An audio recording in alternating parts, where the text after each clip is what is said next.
नमस्कार। आज रेसिपी रे आपण मानक स्वागत। आज रेसिपी लुणी सुखुआ चटचड़ी। आपण को लुणी सुखुआ खाइबा को केमिति लागे कमेंट बॉक्स रे जणेबा को भूलिबेनी। मु लुणी सुखुआ को भलरे बाछिकी धोइकी नहीं जाइथिली आ किछटा अलुणी सुखुआ भी नेइथिली आ किछि तेंतुली नेइथिली। तापरे लुणी सुखुआ को बाछिला परे आपण सथरे किछि हळदी गोळेकी रखि नेबे। तापरे कढ़ारे आपण किछि तेल नहीं जीवे। तेल नहीं सारा पर से सुखुआ को भाजवा को छाड़देवे।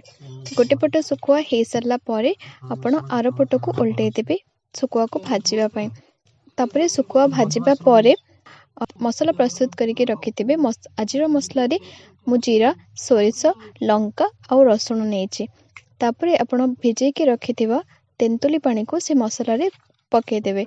मसला पानी को गोलाई सारा पर मसला को किछ समय आपण रखिदेवे।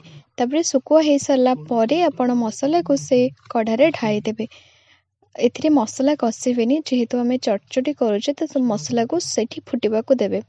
मसला और सुखुआ को किछ समय फुटिबा को देवे। किछ समय फुटला पर जेतोळे आपण देखिबे कि मसला हे गला तापर आपण सुखुआ को उल्टेबे। उल्टे कि आपण आर पट को सेकिबा को छाड़ी देवे।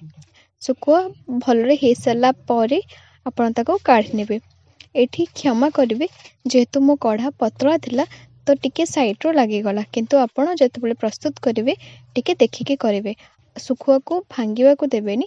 आपण धीरे धीरे करिकी ही उल्टेबे जहा द्वारा कि सुखुआ भांगिबोनी एपण आपणक चटचड़ी बहुत भल भागरे प्रस्तुत हबो। सुखुआ भल भाबरे हे सारा परे आपण ताको काढी नेबे। प्रस्तुत हे जबो आपणकर लुणी सुखुआ चटचड़ी। तो आज रेसिपी आपण मानको केमिति लागिला मते कमेंट बॉक्स रे जणाइबा को भूलिबेनी। पुणी देखाबो आ गोटे नुआ रेसिपी रे।